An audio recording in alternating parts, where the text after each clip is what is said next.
Hi, this is John next door with a video tutorial on how to make the Striplet gift bag. Picture's just been on the front of this, so I'm going to show you now how to do this. Now, the example I've shown on my blog and the example I've shown at the beginning is made with an A3 sheet of card. However, because of different die cutting machines and things like that, it's actually easier if I show you it made using an A4 piece of card. And you can scale this up and scale this down depending on what your need is. I've started with a sheet of deep red A4 plain card, and I've already put the score lines in, but I'm going to show you exactly how to do those. So, using a score pal or similar piece of equipment, score at 2 and 4. You then want to go on by 10. So you want to then go at 14, 2 more which is 16, 2 more which is 18, then you're making the next front or the back which will be at 28, and that leaves at the end, if I score it properly, at the end about 1.5 centimetres, which will be your folding to glue it down. Next, rotate the piece, and because the sides when pulled out completely are 2 sets of 2, the base needs to be 4. So I'm going to score through 4 centimetres. Decide on how tall you want your bag to be and make a lip at the top.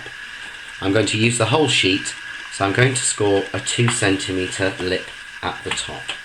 Then it's simply a case of folding and burnishing by using your bone folder each individual score line. It doesn't matter at this moment which way it goes. The reason I'm putting the score lines on before putting it through the machine is so that they're in place and also allows me to place the die correctly. So just fold this bottom piece up. Next, placing it down, I'm using the Striplet die from Sue Wilson.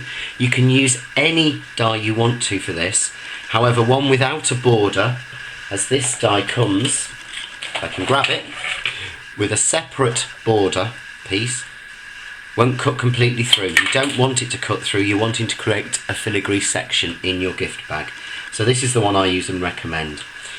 And place your die at the point you want it, trying to balance out the design.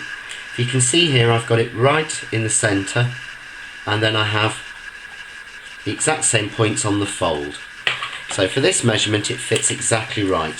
When I scale this up to an A3 design, then what I use at that point is this whole die makes one front. So I'm just going to tape it down with some low tack artist tape, and I'm going to go and die cut that. I'm not going to show you that bit, I'll be back in a second.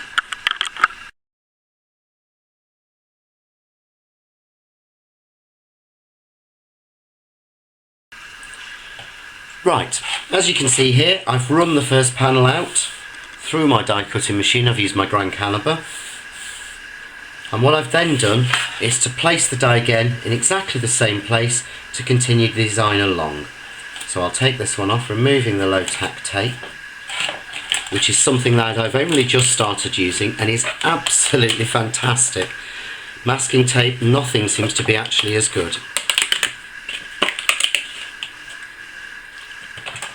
I'm just stuck a little bit here because I put a little bit too much pressure on by embossing it as well. There we go.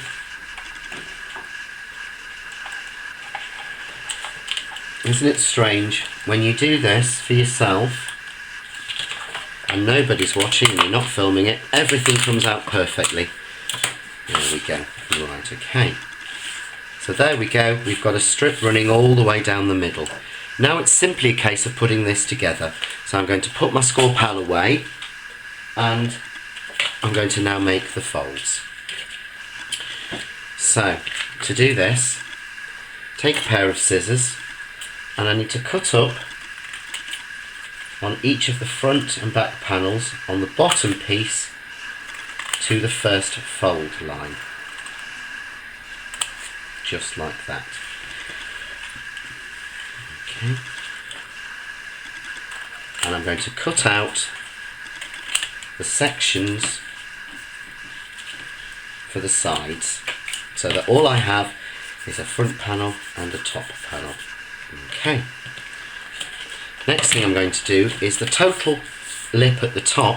I'm going to fold down. Now normally I would use a very strong glue and use a wet glue. For speed, however, I'm using my tape runner. I'm just going to clip out the little square here at the section that affixes it.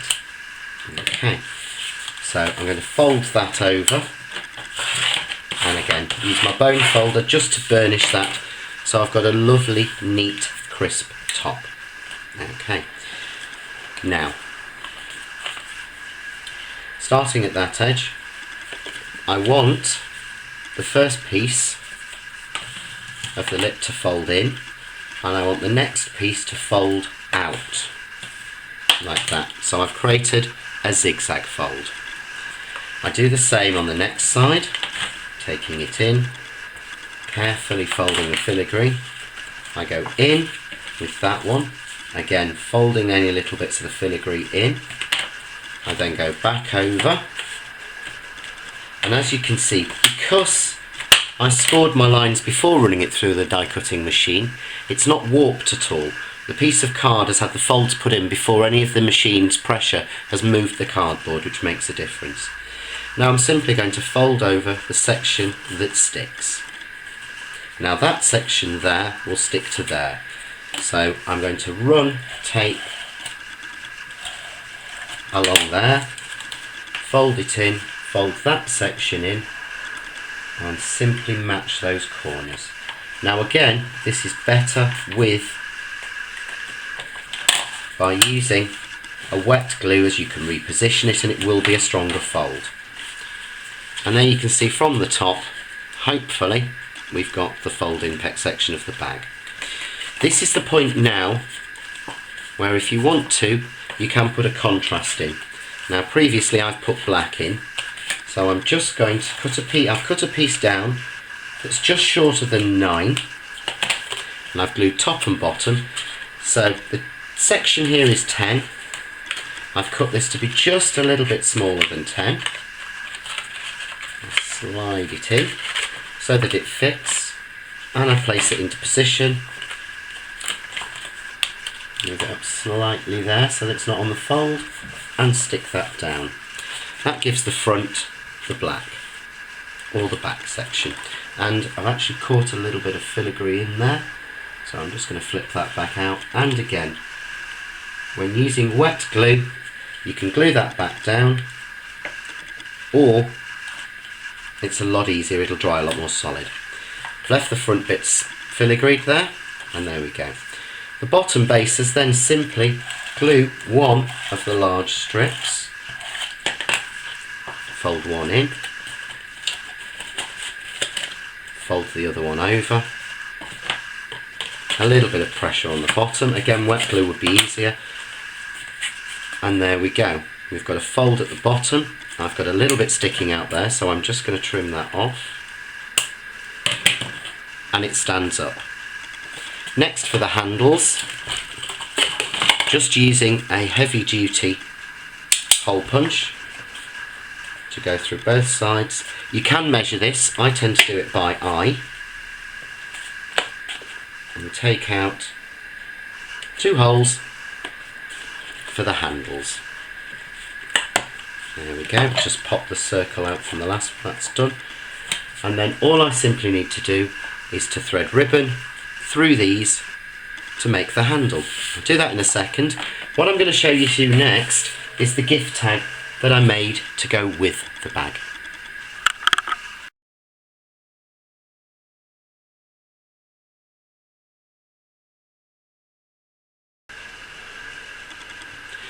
Now for the gift tag. This is the gift tag I made for the original bag, and as you can see, once you actually see it in sort of real life, it's very, very easy to work out how it's done.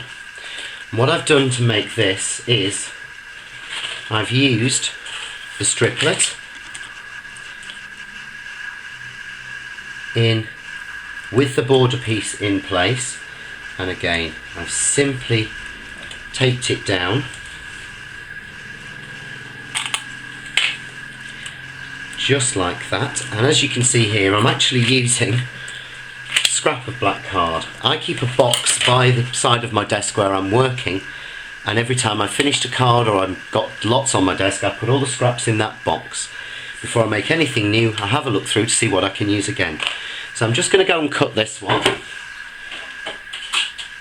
And again, whilst there's nothing appearing on screen, I'm just running this through my grand calibre. That's that removed. There we go, that's the waste going back in the scrap box in case it's useful. Tape off, border out, and striplet die cut piece pulled off. So there I've got a full striplet but with the border.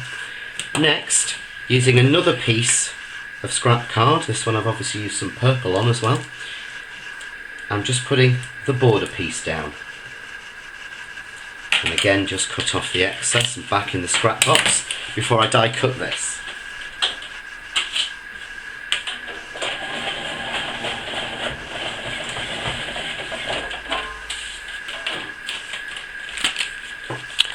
And there we go, I've just die cut that, and I pop that piece out. To make it is very, very simple. Now again, when I'm making it, I will use a wet glue. And all I actually do is to go slowly round and dot everything like that. So just go, this time, roughly round the edge. And put a few in the middle. This is messy, but I am doing this for speed. You can take a lot more time and care. Or if you want it to stick exactly, use a double-sided adhesive sheet on the card before die cutting. It fits exactly. There we go. I've got some glue showing through. As it's a dries clear glue, it doesn't matter. A couple of bits I've missed, let's just flick those out.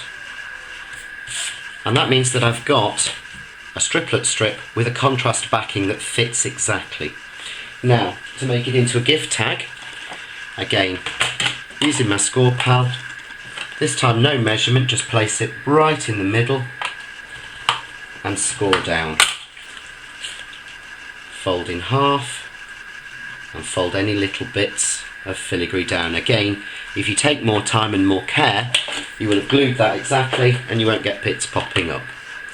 Then, using the punch once more, there's a few bits in my punch, so let's get those out. Using the punch once more, find a point on the design. On this there's a perfect spot just there, and punch your hole. To finally put it all together, before obviously adding pearls and decoration, I'm just going to thread a piece of ribbon through the gift tag and tie that so that I've got a nice little thing, and then just finish the ends. And again, my tip for sealing the ends, and I know everybody uses different ideas, clear nail varnish, everything, I actually use a lighter. Not something I'd recommend, certainly if you do that and go too far, as it's not particularly safe, but just a little bit seals the ends and stops them fraying. There's the tag. Then for the gift bag, each piece through, bring the ends together,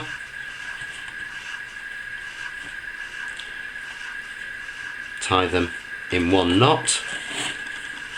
Once it pulls through, then you've got the handle, and do exactly the same on the other side, if you can, making sure that they're the same length. And again, at home you can do this an awful lot slower than I can, and you can take your time making sure that they're the same.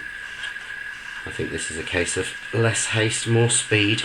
There we go. Again, bring the ends together, tie them up like that, pull through, push down, And there's the two ends. And this time I'm just going to stick the gift tag on, just like that. And there we go.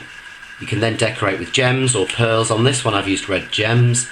I've got black gems on there on my original bag, which is just here. So you can see there the bigger version that I've decorated and put black pearls on, or black gems on, and it's done. Two different sizes, but now you've got the basic premise. You can make it any size you want. For more information and to see more of my creations, click onto my blog, which is www.johnnextdoor.blogspot.com. Thank you and enjoy!